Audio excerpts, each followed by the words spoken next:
Hi, everybody. You're now experiencing the Gretna Bill Show.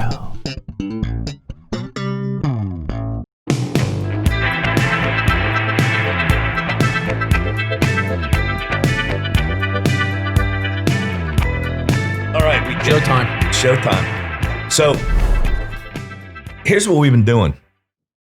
So we both been watching, like we were going to both try to watch the Vuelta España, Giro d'Italia, the classics, Tour of Flanders. So how many other things did I miss that you're going to talk about? Well, I thought a week or so ago it didn't make sense for us to throw because you dig the Giro, which I do too. But that's your thing, you dig the Giro. It's all good. I said to you when the Vuelta started last Wednesday, it's like, dude, why don't you watch a Giro? Or when the Vuelta started, I said, I'll watch Spain, you watch Italy. The classics were already basically over for the most part. There was some stuff last week, but I watched them because you paid the big bucks to watch the Giro live every day. So $59.95. There you go. Yeah, so here's what happened. But it worked out good. Yeah, it did. My riding was really limited though because I had to watch the Vuelta at night. I couldn't stand it because it was so good. It was good. So that meant I was like watching cycling pretty much uninterrupted for like 10 hours a day. but I enjoyed it. In fact, I was going to say that the fact that, and I saw Ryan DeWald made a post the other day about how seeing the classics and seeing the bike racing going on in Europe was inspirational. Absolutely. And it was a little bit of breath of fresh air into the environment that we're in right now in the world. And I was really jazzed that they could pull all those off successfully. Well, regardless of the racing, just being able to get out and ride. I mean, we've had pretty excellent weather all through the summer and early fall here. Truth. And got to get it. Now's one of the best times to be out riding, period. Either on the road or in the woods, whatever, gravel. It's just so beautiful. Coming out through Gretna, even though it was shitty, pissing rain, cold, man, it was just nice.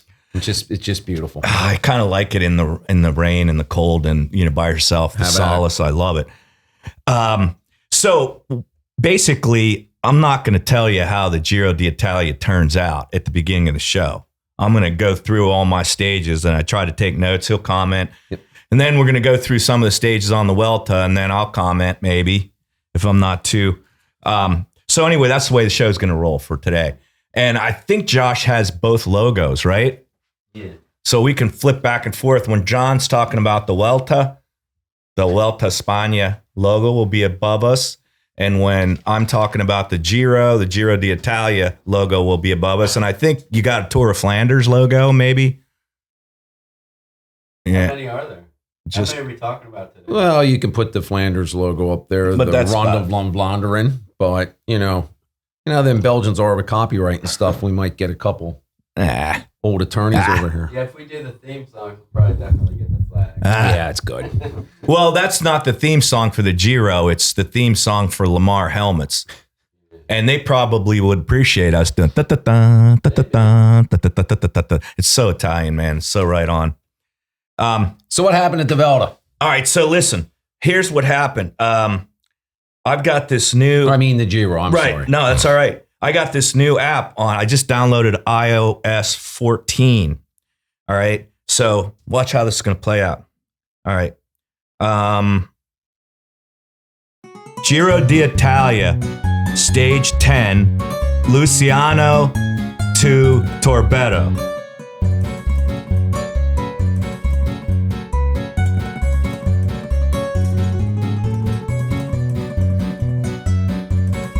Okay, it's going to work. Giro d'Italia, stadio 10, Luciano per Torbeto.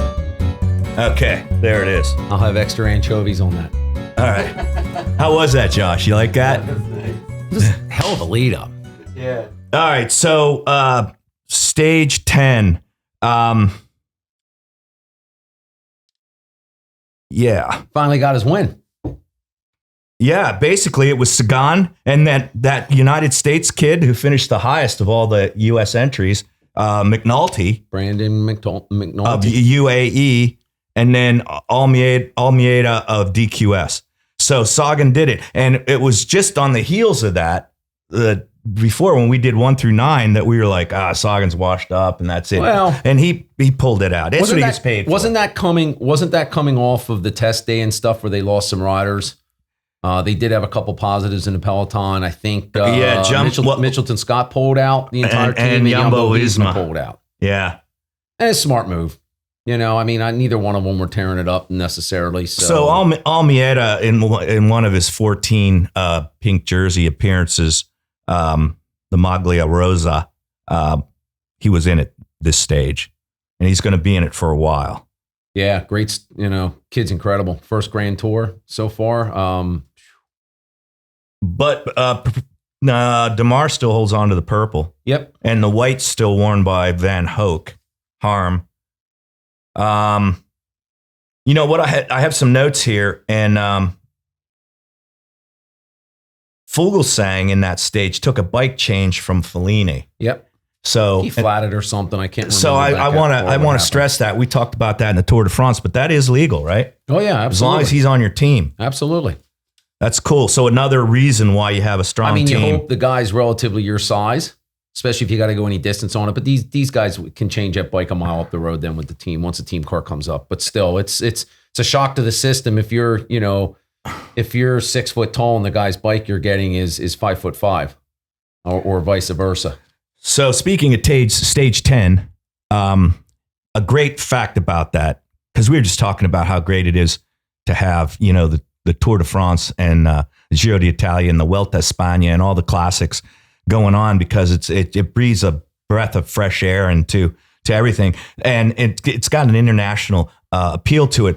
For example, on stage 10, the first 10 riders over the finish line were from 10 different nations. It's awesome. Awesome, right, John? Yeah, and a lot of young guys too. Young guys are really doing well at the Giro up until that point. True statement. So, all right.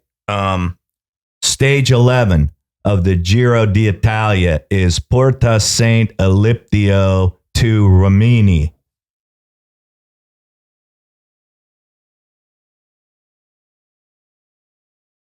La fase 11 del Giro d'Italia porta lo stesso Alipio a Rimini.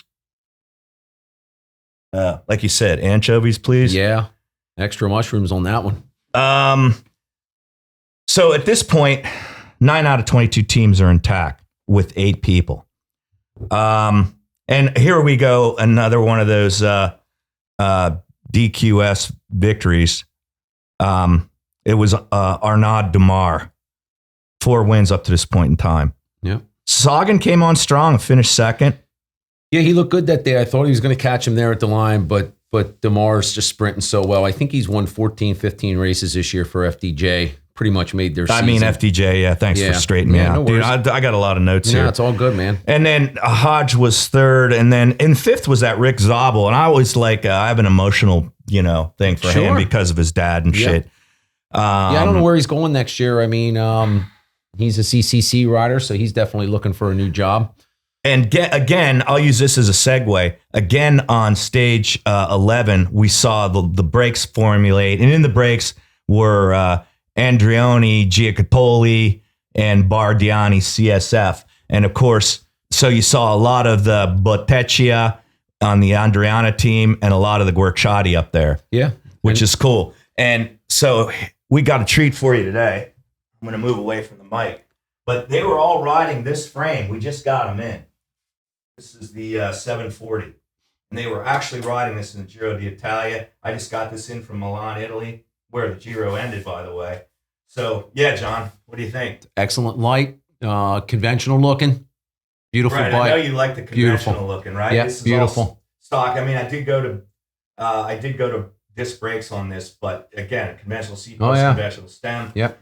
Beautiful. Absolutely beautiful. That their aero frame super lightweight. 740 grams. It's that new age carbon fiber for sure. No excuse to have more than a 15-pound bike, even with disc brakes. All right. Stage 12. Weather turned out to be a deciding factor in there. Was the entire last week.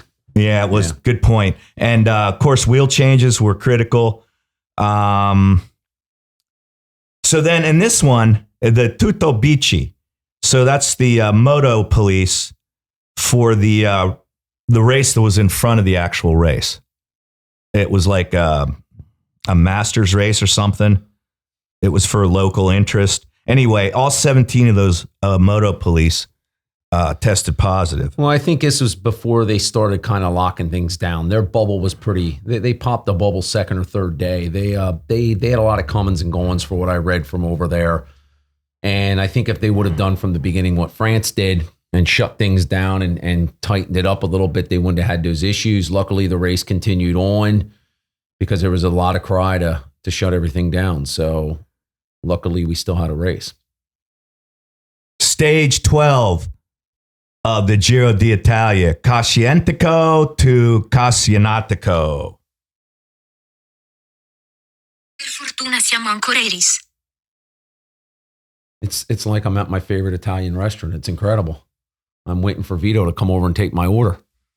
You know what that was? That was lucky. Nope. Luckily, we still race. Yeah, that's exactly what it was. All right. There's an Italian guy watching this right now, shaking his head, going, "What are these two Because he gringos overheard talking you. about?" The Siri overheard you and stuff. All right. So there was a 14-man breakaway, and out of that comes 1, 2, and 3 was that Justin Narvaez of Ineos, and that Mark Padone again, who's been on the breaks all the time.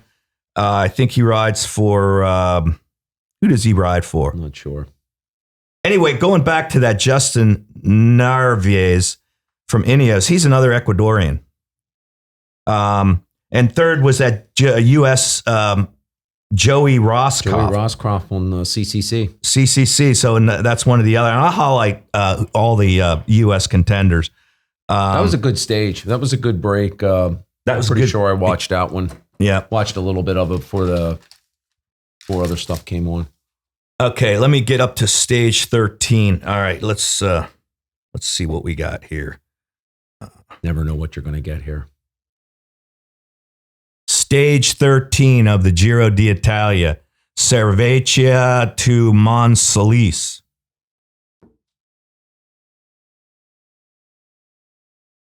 Fase 13 del Giro d'Italia, Saravecchia to Monsalice. Boy, I think you hit a home run on that one, Billy. Yeah, you did it. I'm finally. getting myself. You're getting it. Again on the break, stage 13, Bottecchia and Guerciotti bicycles. And Harm Van Hoek again, still showing well. He's still turning good. He was in the white jersey. Boy, that guy can roll. He was in the white jersey.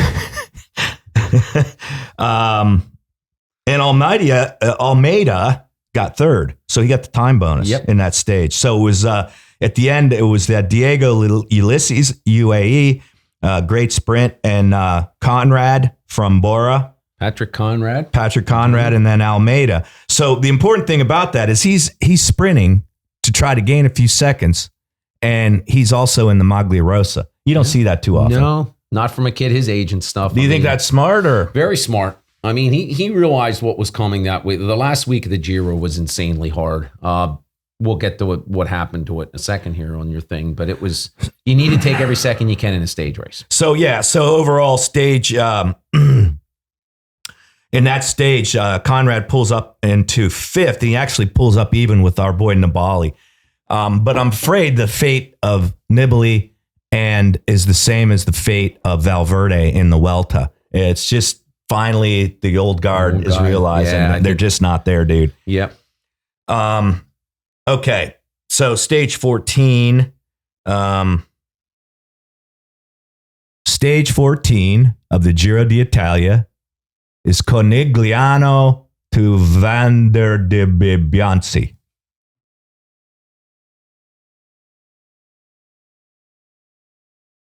Il 14 stadio del Giro d'Italia è Conigliano a Van der Bianchi. Pretty shortly, she's going to say, "What the hell are you talking about?" Siri's going to come on and go, Billy, let John do that. Stop, please. Okay, that was a time trial, and that turned to flip everything on its heel, right? Do you remember that? Yes, sir. The second of 3 time trials. So obviously, Filippo Ganna won.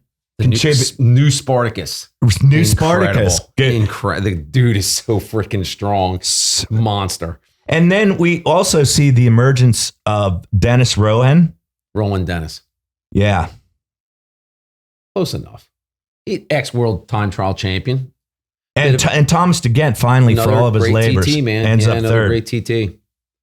Yeah, I think you better get used to seeing Ghana win every time trial he starts. The guy's just a horse. He's incredibly strong. And Almeida was strong again. Yep. Yeah. I think The Portuguese top kid. 15 or something, I believe.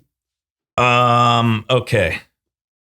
At this rate, we'll be done Wednesday. Dude, I'm flying along here. I know you are.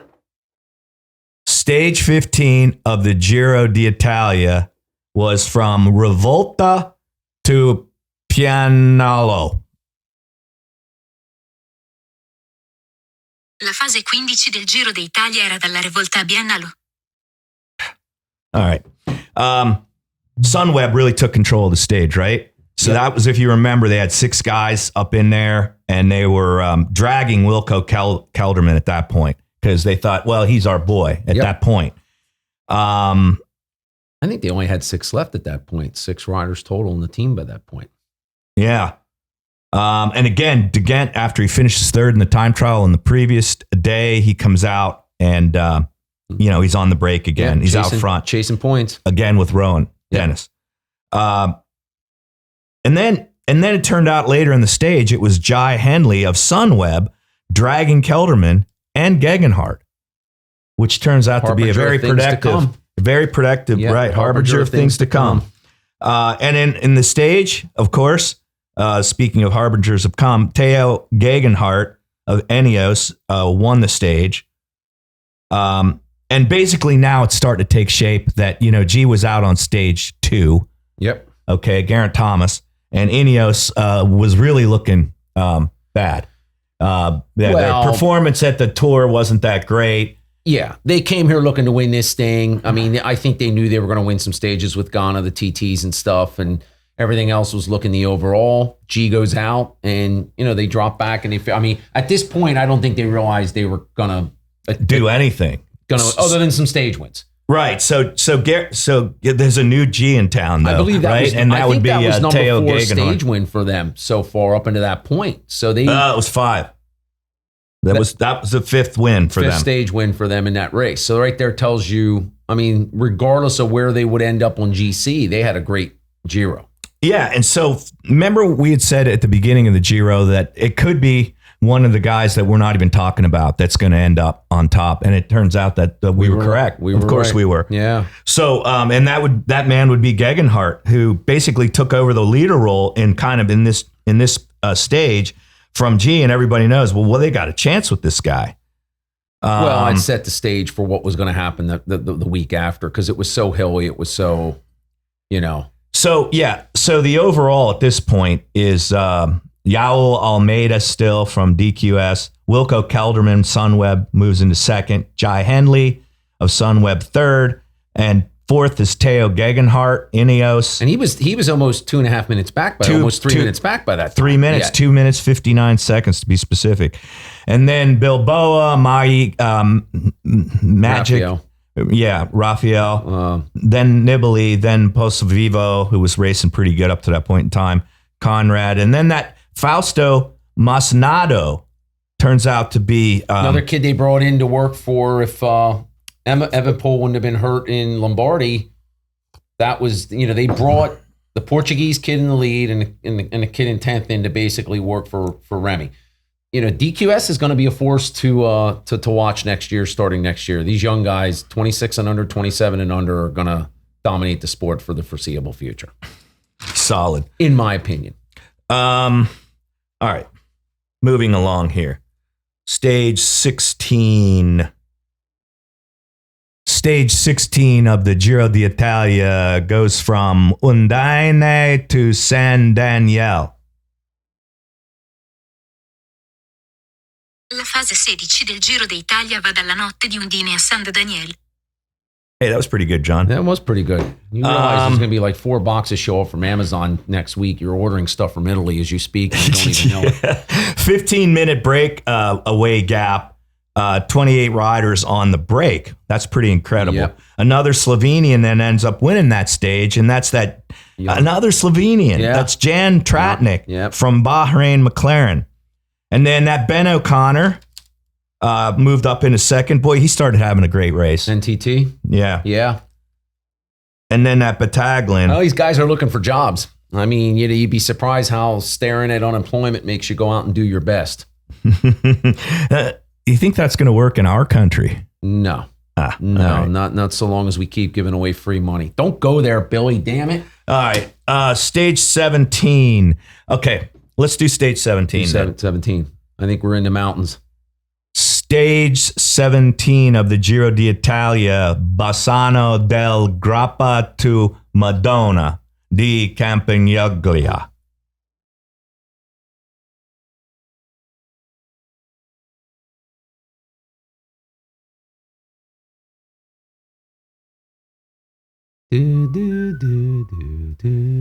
Fase 17 del Giro d'Italia, Bassano del Nono a Madonna di Campagna. That's pretty damn good there, Billy. Thank you. That's some hills too, baby. There's the hills. Finally, we there's some made it. hills. We're kind of going out of the Dolomites and into the Eastern Alps. Yeah, we weren't in allowed northern to go into Italy. France. Lotto Sedell led by Thomas again another day. Yeah, Three breakaway movie star specials. riders were in that 9-man break. They should have done something. I guess Movistar pretty much had a disappointing Giro. They've only won 2 races this year so far. It's Just terrible. disappointing Yeah, year. they're not happy campers in Spain. So at the end of the day, it was Ben O'Connor. He showed it the day before. Good form. That another new guy, that Persteiner. What do you think of him? The Herman Persteiner from Bahrain McLaren. Don't know anything about him, but And then in third again, Thomas de Gent. Lotto. chasing mountain points. He likes that polka dot blue jersey. Blue polka dots. Stage 18 of the Giro d'Italia is Pinzola to Laghi di Cancamo. Il 18 stadio del Giro d'Italia è Pinzoluola, Tulagi de Ken. Stage Spot 18. on. I know. I'm playing with this. You got it. All right. We call this the Queen stage. Stage 18, right? Yep. The penultimate. Longer, steeper climbs. So this has been the big question for Almeida at this point, right? Yeah, if he Because can hang they when they get said, in. can he do the long Yeah, stuff? can he hang when the they get into long the real stuff? alpine-like climbs with many switchbacks, 24, 25K long. Estevio. So I had a note here, and why did I have this? Fausto Coppi, 5 Giro wins. Yeah, so I guess he did well on that terrain, What's the apparently. Chimo Coppi stage, I believe, the Queen stage. That's why. Yeah, Something the like that. Chimo Coppi. Something like that. No, I won't do No, it. don't do it. They're in the Eastern Alps. They're up the Stelvio climb twice, actually, right? Yep. 48 switchbacks, 3 degrees Celsius, snow all over the place. Steady 8-9% climb. Thomas max. de Gent won there back a few years ago. He won that stage, and that's when he got in the box at the Giro. I think it was, I'm not sure what year, 16, 17. I think de Gent got in the box, but that was a good day. I remember watching a fair amount of that. stage. I actually went through the Passo di Stelvio when I did the Transalp with my old friend Thomas Bauer. We went from Yeah, but you were in a car. Germany. No, Oh, you were on a bike. we took the Transalp path. Oh, okay. It's like the Yeah. Appalachian Trail or So whatever. you should have just said you rode it, like in a race or something. No, but we ended up coming down out of the Dolomites after we went through the Alps into northern Italy, a place called Lake Garda. Oh my gosh, the most beautiful thing I've ever seen. Max 13%. It was 24.5 kilometer climb. I just want to make mention of the Americans here before I move on, so Yep. I forget. We had he finished the highest. Actually, was that Brandon McNulty. Yep. And then we had Joey Roscoff. We had Dombrowski. We had that Larry Wabash. And we had Chag Haga. And I think Lawson Craddock, although I Yeah. think he dropped. I believe he was in there. I can't remember anymore. Good. The Americans rode the Giro really well this year. So, Nibali is a 3-time winner and finished in the top 3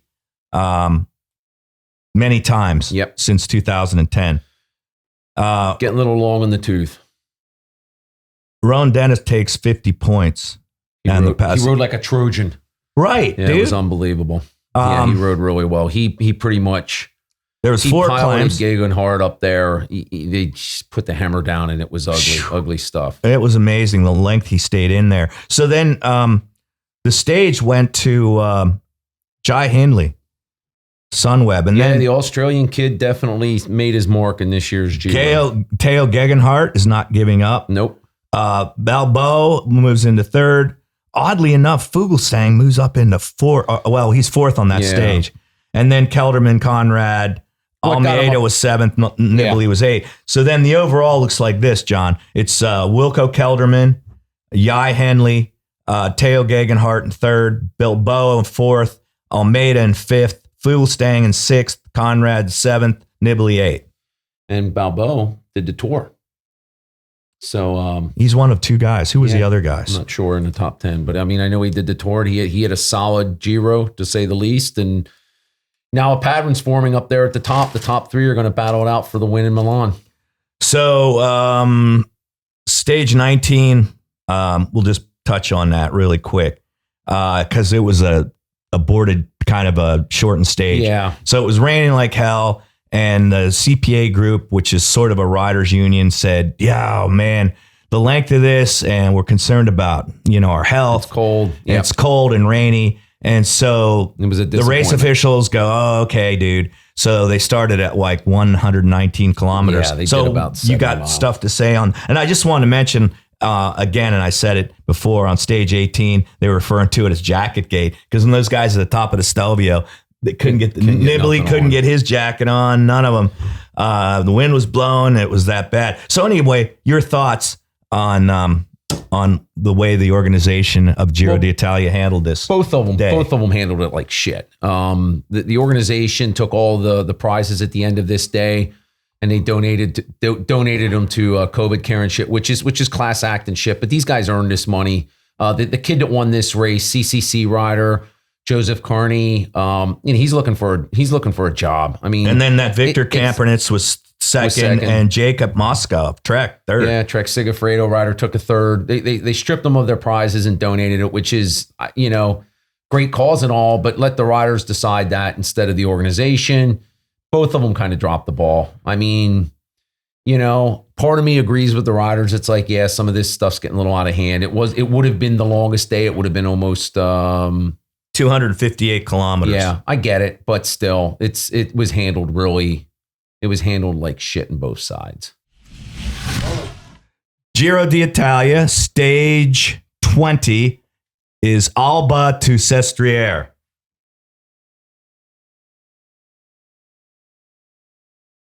Giro d'Italia allo stadio 20 e Albertus Sestriere. All right, cool. So, penultimate stage. they were supposed to go into France this stage, right, John? Yep. And they didn't. So this was going to be the Queen stage, but not. So yeah. Do you remember any of that? Yeah. I mean, the COVID was bad in that area, so they kept them out of France. So they kind of amended the stage a little bit, but it was still real good. It is what it is. Run what you brung. And it turned out to be really set the stage for yesterday. So here's what happened on stage 20. Teo Gegenhardt won it. Jai Hindley of Sunweb was supposedly... They came in by themselves. Yeah, they came in by themselves and they half-wheeled each other over the finish line. In fact, they were so close in the overall GC standings. That sets the stage for tomorrow's time trial, the last and final stage, stage 21, because they were separated by 0.85 seconds. They were even on time. After 3,500 kilometers, Even on time. 21 days of racing, even on time. Amazing. Couldn't have scripted it any better. Then Dennis Rowan, Rowan Dennis. Ineos, and fourth is Yao Almeida, and fifth is Andre Vandermeer. I haven't heard from him. He's an AG2R boys. AG2R didn't have a great Giro, but they made up for it in the Tour, and they made up for it after the Tour. So I know you like those guys. Yeah, I like. So AG2R. let's quick go down the jerseys here. So the Maglia Rosa is on Jai Hindley for the moment. Sunweb. The Maglia Azzurra is Ruben Guerrero. That's the mountains. The Maglia Ciclamino is Arnaud Demar. Who's he raced for? FDJ. Right. Yeah. And then Maglia Bianca is Jai Hindley. That's the youth. Bianca, get it? Like young wine. Combative that goes to Teo Gegenhardt of Ineos. And intermediate sprint, like you said, they give jerseys out for going to the Jerseys for crapper. just going to the bathroom even every day. Simone Pelad. And no surprise here, who's going to end up the number one team in the Giro d'Italia, John? Ineos, Grenadiers. And okay, that sets the stage for the time trial tomorrow. Yesterday. Yeah, it was yesterday. Tomorrow from that day. Yes. So, okay, just, I don't know if we were talking about this when we were live before we were actually doing the podcast about what a turnaround for Ineos. I mean, could you just recap the situation starting at the beginning of the Tour de France till now? Coming to starting the Tour of Italy, they came in with G is going to be Garrett Thomas as their leader. He crashes after out. they fell apart in the Tour de France. Yeah, they didn't have a great tour. They come in with a solid team around G. G was on good form, ends up crashing out, hits a bottle in neutral zone, goes down, breaks his pelvis. So he's done for the year. They regap. I mean, they knew they were going to win stages with Ghana. They I'm sure going in, they figured we have a good shot of winning at least 3 stages with Filippo. They got the jersey in the first day. Right off the bat, their Giro is very good. That most teams are not going to win one stage, much less 3, and have the jersey. Plus, he's an Italian. So going in, and then they stayed at the front. Teo Geoghegan, they know how to race. I mean, Ineos is a stage race team. Teo starts to show his good form and starts to ride at the front. And, the older guys, and I say older guys, they're still way younger than me, start to drop away a little bit. And Rowan Dennis comes to the forefront too as a support vehicle for Teo Geoghegan. Teo wouldn't be where he is going into Sunday if it wasn't for Rowan Dennis. And one thing I'll say after that last mountain stage is another one of the reasons why Ineos is as good as they are. They were way up. Some of these guys had to sit in team cars and buses to get back to Milan. Long trip, tough after a day in the mountains. The Ineos guys were in choppers. They flew them off the top of the mountain right to Milan.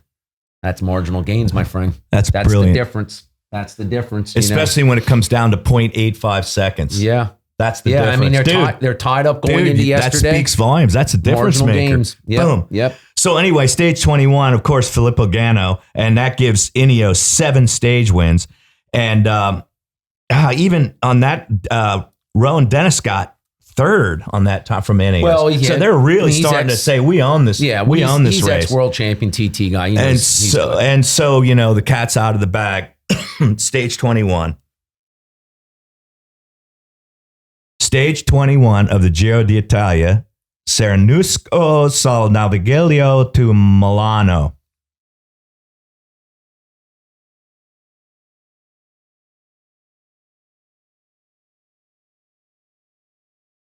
Fase 21 del Giro d'Italia sarà nuova insalata dello Scannavigaleo fino a Milanos. Manus. Ending the last stage of a Grand Tour on a time trial. On a short time trial, I think it was less than 20K, correct? 15K. 15K. So, okay, overall, we're just coming right out and saying it. Jai Hindley of Sunweb was not. He was overthrown, even though he went into this in the Maglia Rosa for one day. So, and we all knew on paper that Teo Geoghegan was a much better time trial guy. Never bet against a Brit in a TT. Enough said. So so the overall ends like this on the final stage on 21. Teo Geoghegan, he grew up in London actually from Ineos. Yep. He wins the Giro d'Italia. Yeah, and Ineos are heroes again. Jai Hindley, great evidence. Finishes 2nd and an incredible Sunweb season so far. And without a doubt, they can't take that away from those young guys. Yep. And then how about to emphasize and illustrate that point? Who's in 3rd, but Wilco Kelderman, Sunweb. Who's leaving Sunweb to go to Bora for next year. So that was his last race in Sunweb colors. He's not a young guy anymore. No, he's not a young guy. I think he started pro at 212 or 214. Yeah. Anyway, Almeida, again, had a great time trial, moved himself back up into 4th. Over top of Bilbao. Kid's incredible. And then you got Bilbao, who has done both of the Grand Tours so far, did the Tour and the Giro. Ends up top 5. The other thing to mention in there with Geoghegan, he actually did like the launch for Sky like 10 years ago. Rode around London as a little, as a junior, as a kid. Came up through the British system and Also rode for Axel Merckx's development team, Axios, in its various forms with a whole bunch of other great riders. So Axel Merckx has kept developing just some of the best in the world. And kind of a little testimony to his dad. Oh, without it, Because that's where a lot of that money came from. Well, yeah, but Axel's been living over in North America for quite some time. I think he lives out in Vancouver. The Americans did a good Giro too. So speaking of the Americans, in at 15th overall in the Giro d'Italia 2020 was that Brandon McNulty. He had a great UAE. ride yesterday. Really good. Who is the manager of UAE again? You know him. Piper. You kind of know him. No, I don't. Well, yeah. All right. I breathe the same air. And then 17 is that Larry Wabass from AG2R, another good AG2R guy. And then at 43 was that Joe Dombrowski, again of UAE. So Piper knows what he's doing if he's got this Dombrowski kid up there. Well, Dombrowski, rode for Sky, and then he went and rode for EF. And I think EF, they had a decent Giro. And then 64th was the Joey Roscoff, Yep. CCC guy. 69th was the Chad Haga of Sunweb, and I think Craddock dropped out something. Yeah, I don't know what happened to Craddock. I'd have to look that up. I'm not sure. Yeah. So, I brought some of my favorite Italian things besides my body to this podcast. And of course, we've already seen the Giro frame. That is the GUERCIOTTI edition that we raced in. But I also brought out of my wine cellar. I just want you guys to see this. Lasix. No, that was cataracts. Cantina Zacca. All right. No. Not even close. Not even. I brought some Cantina Zaccagragni red wine from my wine cellar, Montepulciano di Abruzzo, 2014. And we're going to share it on stage today.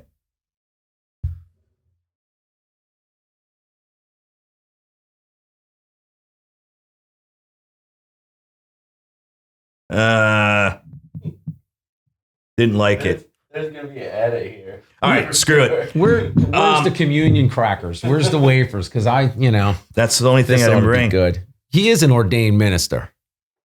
So the other thing I brought along today was some sandwich. And I got them from Collins Grocery, which is right around the corner from this studio, the Josh Zering Studios. We're in downtown.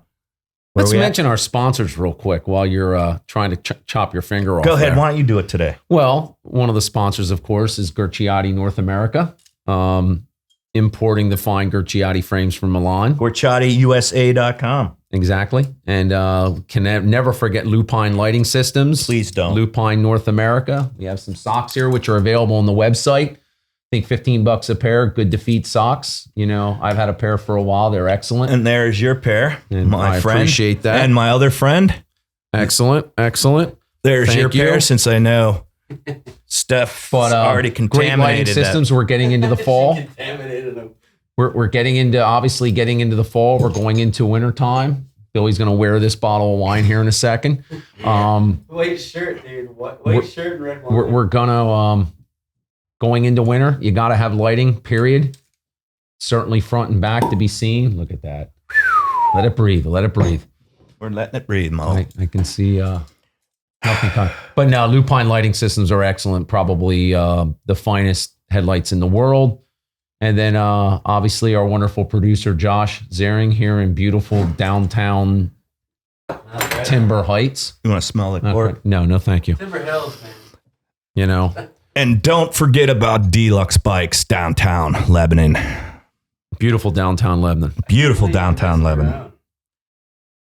I'm just not that full myself. Okay, they'll all be right about that. I knew he was going to do that. So, all right, before we go further, John's going to tell us about the Vuelta a España, the other grand tour that's been so important to cycling and the economy of Europe and the world.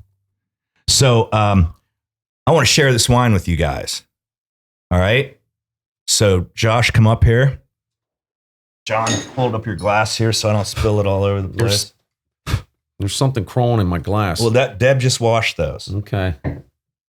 These are, by the way, these are from my mom. They're her wine glasses. She passed away in 1996. And she would be proud to show these. And furthermore, we're going to toast not only the end of the Giro d'Italia and another fine podcast, but we're also in memory of my mom's birthday. She's coming up November 2nd. And I will say I spoke to your mom many times on the phone at the old shop, and super good class lady. Wow, I'm glad to hear that, dude. I'd forgotten about that. She always called me about Christmas time. What does Billy need? What does Billy need? I said, well, how much time do you have? No, very, very sweet. Chin no, chin. I think she always got him. I think she always got him jeans. Chin. I think she always said, "Did Billy need jeans?" I said, "Yeah, get him some jeans." That's a good red wine, and that's aged in my wine. To my communion days. Yeah. In the morning, Sunday. It's and this is wine. aged and pulled it out of my wine cellar, man, that I was all boned up about when I built it. One of these times I'm over there, you're going to show me the wine cellar. Yeah. I only glanced over in that direction. And so with a little bit of wine in the morning, you got to have a little sandwich. So these are from Collins Grocery.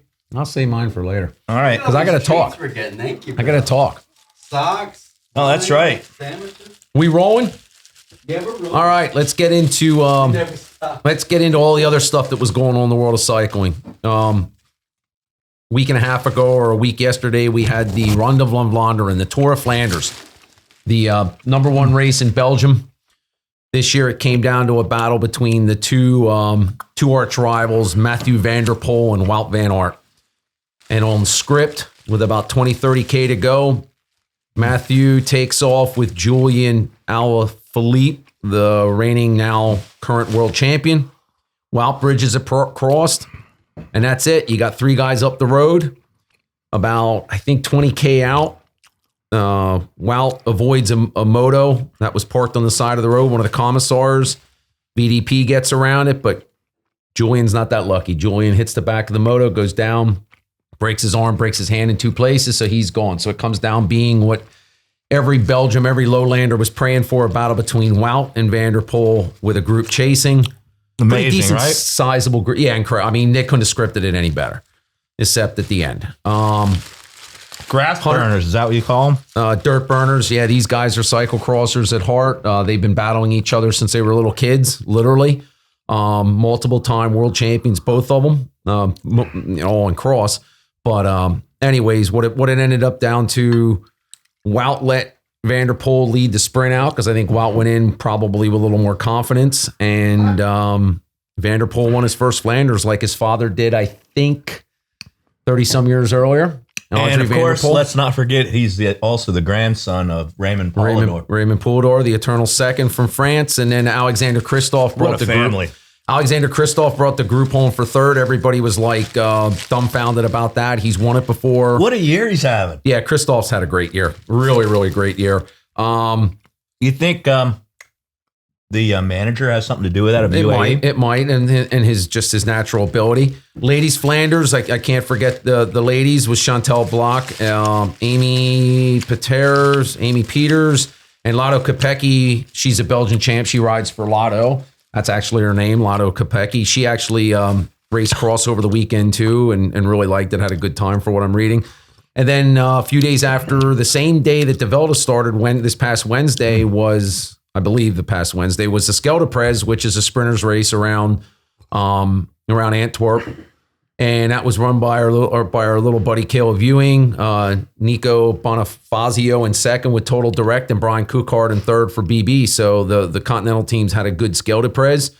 It usually always comes down to a sprint. That was Marcel Kittle's favorite race. He won that a bunch of times before he retired. That's a good name I haven't heard in a while. Yeah. And then the other race that took place late last week was the 3 days at Depanner. It wasn't 3 days anymore. It was just a one-day race because of the COVID in Belgium. And it ended up another great win from Yves Lampard of De Koning Quick-Step with Tim de Klerk, the tractor, El Tracto. One of my favorite Tim de Klerk rollers. stays away and gets second, and Tim Melior, another dirt burner, ex-Belgian champion. Think about that for a minute. De Klerk, like you said, those guys that are rollers, that are the big strong men of Belgium, they maybe win one race or they're podium lucky. every 5 years Yeah. if they're lucky. So that's pretty significant, dude. Yeah, De Klerk has said he loves looking back and seeing the group strung out in the long line. I bet he does for that. Instead of him being in the front, being tortured by the group. Up until that point, with that win, I think the Wolfpack with DeKooning Quickstep, which they call themselves the Wolfpack, ended up, they have 39 wins on this year, which is incredible.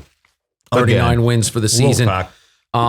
And then also I got to mention Cross. Cross started a couple weeks ago. It's pretty much been the Toon Arts and the Illy Isabrit show. Both Belgians. One of them rides for Sven Nice's team. Toon Arts rides for the Trek team. And Illy Toon Arts, another good season.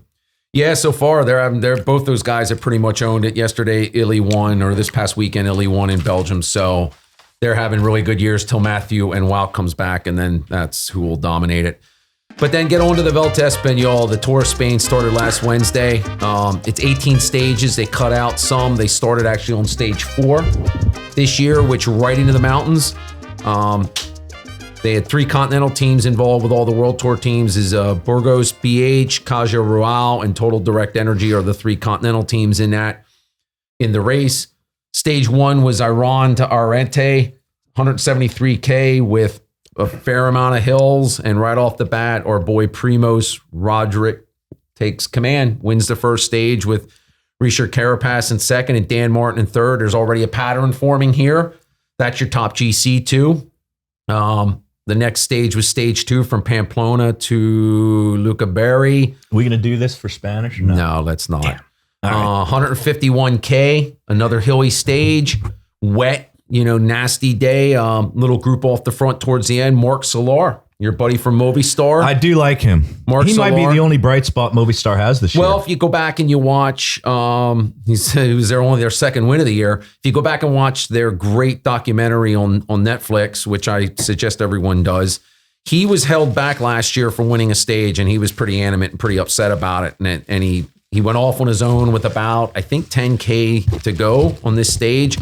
Ends up holding off the chase and ends up winning a great stage. The kid's really something to watch. He's really good, great descender, really good in the flats. Primoz brought him in for second with Dan Martin in third. So the overall ended up being, after already the second day, was Jumbo Visma's Primoz, Dan Martin with Israeli Startup in second, and Richard Carapaz in third with Ilios. So we're having a really good week.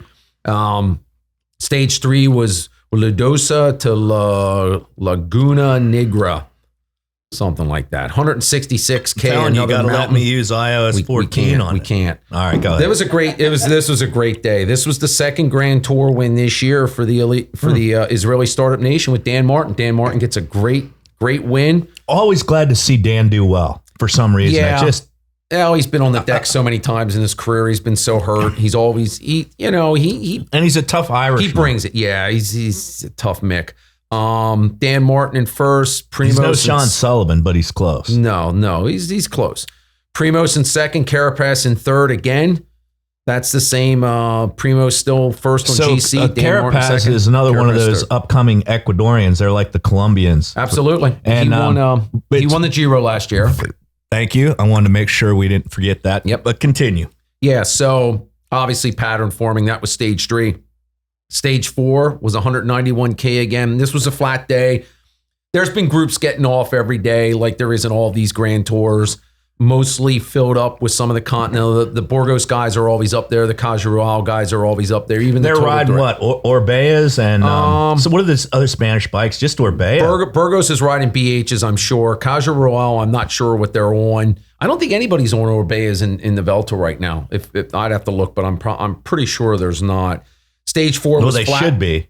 They That should company's be. really faded. Man. I don't know what the hell they're doing. Well, Orbea is based in the Basque Country, I believe. They've been around a long time, making good frames. I think they're imported into the States and Arkansas or So something. are they one of those Basque separatist dudes? They want to be. They want to be. All right, continue. Sorry. You don't see the crazy Basque fans up in the mountains. I'm guilty of digressing today. That's okay, man. You're carrying the show. All right. 191K flat stage, Gary to De Los Cabreros. I think that's it. Doesn't matter. Came down to a flat sprint stage. It was real messy and ugly at the end, but the eternal green Sam Bennett for DeKooning Quickstep takes the stage of the Giro or the Vuelta with Jesper Philipsen in second with UAE, and Jacob something or another. A CCC rider takes a third in a really messy, ugly sprint. Primo, Dan Martin, and Carapaz are top of GC. So there's not many sprint stages. There's not. I many like Primos, man. I'm glad to see him up there. Yeah, no, I think who are the other two famous Slovenians? And then you have Tadej Pogačar, who's probably on vacation right now on a beach somewhere. And I don't know. Tratnik. Yeah, well, Jan Tratnik. All right. Anyways, let's talk about since the Americans. I'm digressing, I want to say something. So people may be looking at me. Yes. You're not doing it. Oh, yeah, you are doing it. Well, I am. I'm drinking coffee, right? And wine. In a porch. And I'm having a little sandwich and I'm having some wine. Now, can the day get any better? It cannot get any better. And you would say to yourself, well, I guess that counts out Bill from riding today. No. Since he's No. So I'm going to tell you a story and you're going to love it. So one time I'm at this crit with Mark Light. And he's going, Bill, I got a new formula on my water ball. Freaking makes me like, I can crank that 5311. He goes, I feel so strong doing it. And I'm like, cool. So what's the formula? He goes, I take one Advil, okay, and then I take one DHEA, and then I take some wine, and I mix it in my water bottle with coffee. And he goes, dude, that's like rocket fuel, I'm telling you. And then, of course, that day he went on to like podium, win some money on the crit. So you've been doing that ever since. Is there any part of that story that you thought was untrue? No, not knowing Mark Light. Because it's true, bro. It's true. Hi, Mark. I love you, dude. I mean, the other great Lighty story for me, one of my favorite Lighty stories is I'm working over at Mannheim, and I get to the top of this real steep climb in the back of Mannheim, and here comes Mark Light grinding up this climb. And I stop I stopped my shop car for Mannheim, and we're shooting shit. And Lighty reaches into his back pocket and pulls out a Twin Kiss wrapped up piece of chicken breast in wax paper, and starts eating on the side of the road. And it's like, it's Lighty. That's so the Lighty. Dude's incredible. He's telling me he was out for like 5 hours so far that day, and there's the story about how he watched a Tour de France coverage years ago, jumps on 322 at like 11 o'clock at night, and ends up down in Downingtown at like 3 a.m. And these old people put him up, and he ends up at the Tuesday Night Worlds a day or two later and smokes our asses. And then the time he drives down to Richmond, car breaks down. He loads everything into his backpack, rides back to Lebanon from Richmond, Virginia. With the stop off at Wednesday Night Worlds. It was Tuesday Night Worlds. Tuesday Night Worlds, takes his backpack off and kicks all our asses. And then gets back on his bike and goes home. Everything you've heard about Mark Light is true. You don't have to embellish anything with Mark Light. And he is a national crit champion for the United States of America, age 50 to 54. I see his dad, Sarge Light, all the time in town walking around. He was cool before the face masks were cool. I mean, he was covering his face like for years. Yeah, it's been cool. Anyways, let's get back to the Vuelta. We got a bunch of Americans. Go on forever. We got a bunch of stories. Americans in it. You got to get Lighty. You got to do a show just with Lighty. Yeah. Mark, if you hear me, hit me up, bro. We got the Americans in this. We got Will Barta from CCC. We got Ian Garrison from DeKunik Quickstep. We got Sepp Kuss, the Durangoan, with Jumbo Visma, who's doing another phenomenal doing another great job here at the Vuelta. Yeah, we got Logan Owen. He's a NICA graduate. Yep. Coondog, if you're out there. Logan Owen, an ex-BMXer cyclocrosser, doing very well. And I think at one point... And TJ Van Garden. And TJ, which is good to see again. So he's not only gotten through one tour, but apparently he'll get through this one. Earlier we were talking about the different ways that you can get into pro cycling, and it's not always just road cycling with your family because they're professional road cyclists. Sure. And we talked about the NICA influence in the mountain biking, and Sepp Kuss, actually, he was a hockey player. But then we also talked about, you made the statement, and I'm going to hold you to it. You said like 40, 50 of those guys got their start in the tour this year, got their start BMXing. Oh, yeah. Even before like NICA or whatever. Yeah. And BMX is international. So it's you're just as likely to be in downtown France somewhere and riding a BMX bike as you are downtown Lebanon. Oh, for sure. We're back. Yeah, we're back after battery change. Remember that now on our website, thanks to Todd Nicholas, you can buy the socks. You can buy these nice little Lupine bags. Todd, I hope you got those up. Thank you, Todd. Hats. Both pictured on my noggin, and you're right. I have been wearing this. That's okay. Got to keep that brain warm. But the proof is I've had this for over 2 years and I look wear how it all good the it time. is. I sleep with it. Quality Look, stuff. It's pretty. It looks still pretty good. That won't let him turn the heat on in the house. I'm representing McDaniel Lacrosse, McDaniel College in Westminster, No, Maryland. that's so cool, man. Yeah. That's great. My son will That's be the getting second up. time you've My done son will be getting up sometime in the next hour or two if we're lucky. But anyways, we did Getting the ready for Americans lacrosse practice. Stage five. Huasca to Sabinago. You got to let me use it for one stage. Go ahead, man. Do it. All right, hold There on. it is. La quinta etapa de la riqueza que un español va a quien es casa Vinci chica. So, she sounds better than I do. Go for it, bro. Hey, stage 5 was a great day. Had a nice big breakaway. Tim Wellens, Gilles Martin, and Thyman. Or I want to get this kid's name right because he was 20 years old. Thiemann, Arrest. I was barely allowed out by myself when I was 20. Yeah, well, you still shouldn't be allowed out by yourself. Anyways, 20-year-old Sunweb rider ends up that Tim Wellens takes the stage and also the Polka Dot Mountains jersey, another little hilly stage. Gil Martin bridged across to this group by himself to these two when they were off on their own. Really, really good stage. Ended on a little about a 2 or 3K climb. Primoz was still in GC. Dan Martin was second. Carapaz third. Dan Martin went down in a stupid little low-speed crash around. See, I texted you right away. Yep. I thought that Roglic kind of like cut him he off might a have got bit. chopped a little bit in that corner. But you said I was just Nah, they were in the last 3Ks, so Dan didn't panic or stuff. He got the same time. Primoz Well, actually should have gotten a little bit of more time there because he so had a gap explain to what finish. happened there, because that rule is kind of... So here's the deal. They give everybody the same time in the last 3K of sprint stages, and they do Of that. all stages. Of every stage. Of every stage. Even mountaintop finishes? Yeah, I think so. I mean, I'm not sure, but this was a hilly stage. It ended on the, he's in the last 3K. So here's maybe the- not on mountains, but I'm No, sure, not on I'm mountain sure. stages. So just sprint and mid stages. So here's the deal, Josh. So they do that. So if like there's a big sprint and you got all your favorites in the race, you don't want them to get caught up in that sprint. They're likely not going to contest it anyway.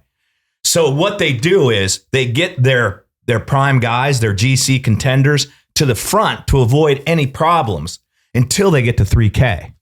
Because then you give them the same time going in from that. So then they fade off to the back. Yeah, but and they let drop the sprinters. The problem with the GC guys up front there, and this is what's so Does that make stupid. sense why they do that? Because they don't want to ruin, you don't want to crash in a sprint Sure. and have all your contenders out. And it's like, But what's so stupid about that? You have these sprint trains up there of all these little skinny climbers and shit. And when they hit the last 3K, they start coming back through the big rollers. which kind and of stuff. maybe what happened here. Possibly. Well, they were on a hill. I mean, this was on a legit climb. The last 2K or Yeah, not there the last was a 2K, little- the last there 500 was a- meters or something. there It was a pretty bit of a nasty stinger little there. climb. So it didn't hurt anything. I mean, Dan Martin was fine. I mean, he's used to being on the deck, so it didn't hurt him at all. He was looking at his hand, but You got it. 146K yesterday was stage 6. Was Brisalis to So Armand anyway, just to finish that thought. for Megia. And Yes. I'm digressing a lot. No, you're just good, to, you're good. Just to finish You're that good, thought. dude. So then, okay, it's all the same time. Everybody knows it. So they back off. The sprinters get up front and they contest the stage. So, but then let's say that in this particular case, there was a little bit of a stinger uphill. And so all of a sudden, some guys started to get separation from the group. You follow me? Like 2 or 3 seconds or more. And this guy happened to be Almeida, Yeah. who was, or not Almeida, but it happened to be Primoz. it happened to be Primoz who was ahead of that one. And he did I have got a gap. my races mixed But up. he did have a that's gap. why he did his and I. Yep. So, but he did have a gap of 3 or 4 seconds. So now, didn't does give he it to get him. the same time as the peloton, or does that guy that finished ahead of the group with a hell of an effort at the end, should he get an extra 3 or 4 seconds? In addition to the time bonus. But there wasn't a Well, time bonus on a sprint stage. Yeah, but it was already up the road.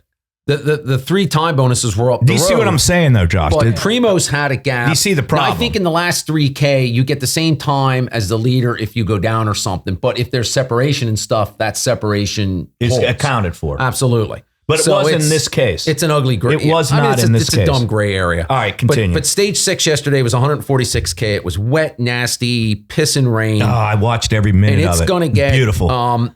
It's can going to just get feel real myself ugly in in Spain there, in the man. next week and a half because it's going to be cold, it's going to be wet, it's going to be ugly. We were talking earlier. I love it, man, when you're all wet and it's cold, but you got your jacket on, you're starting to heat up, and then you're like, all of a sudden you switch gears and you embellish it, and you're like, I'm driving it through the rain. I mean, it doesn't happen to me very often. But I was going to say, I don't go looking for wet days anymore. Sometimes it just happens, like yesterday. It just started raining. Yeah, it's true.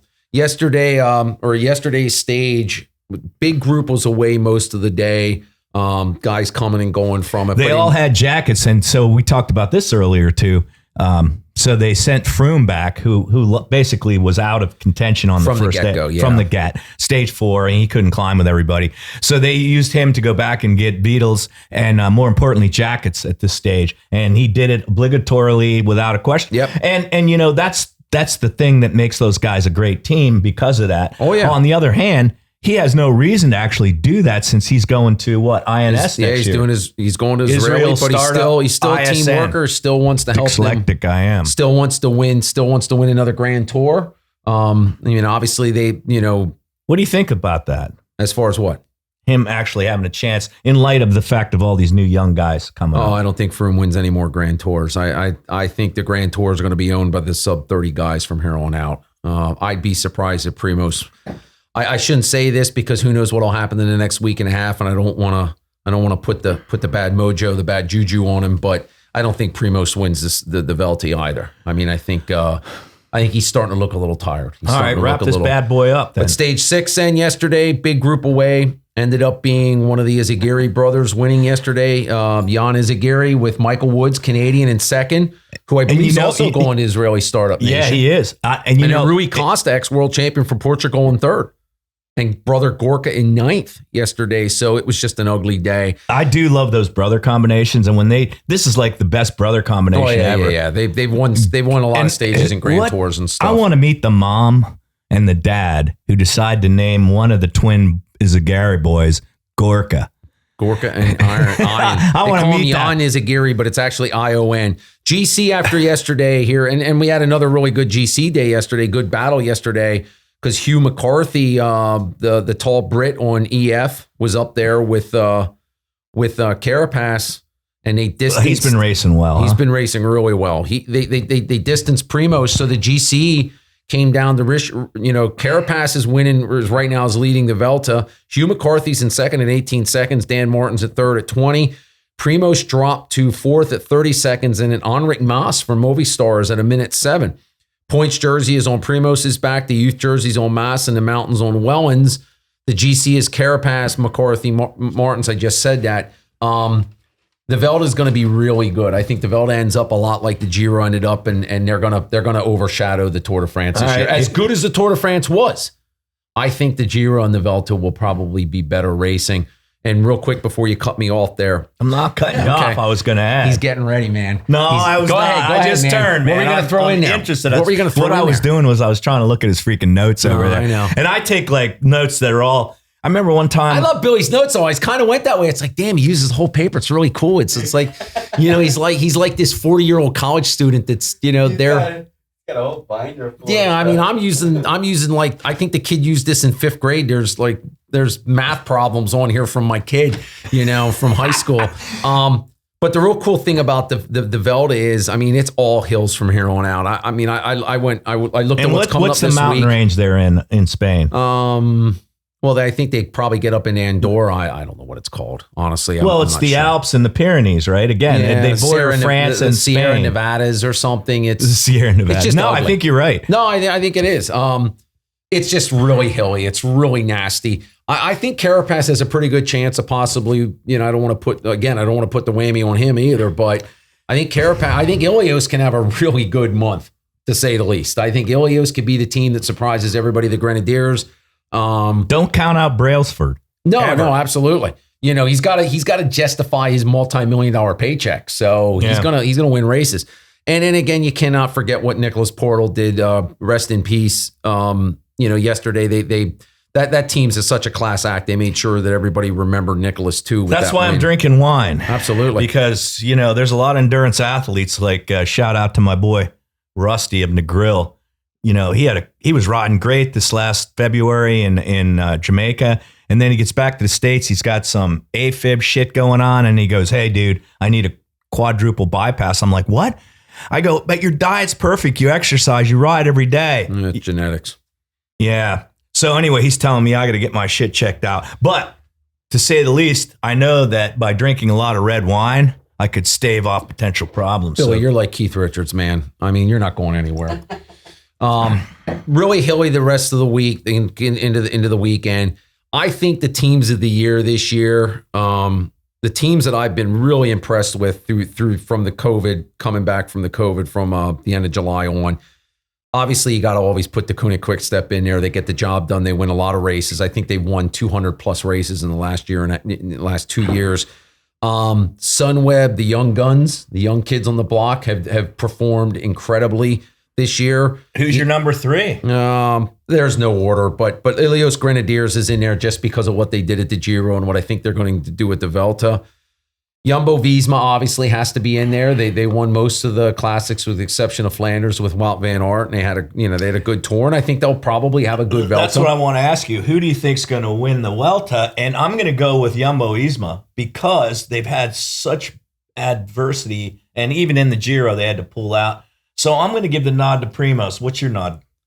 I got to go with Carapaz. I'm going to go with Richard Carapaz. I think he wants to justify his existence to big money at Ilios with his move from Movistar last year, which was ugly, which was not a. They must have like split. Big mountains like Colombia does. Yeah, they do. Ecuador, They live at so far above altitude, make Billy Goats puke. They live at altitude, but then you got to put UAE in there, obviously, just on what the kid did at the Tour and the season they had. They won quite a few races. They had really good Tour de France.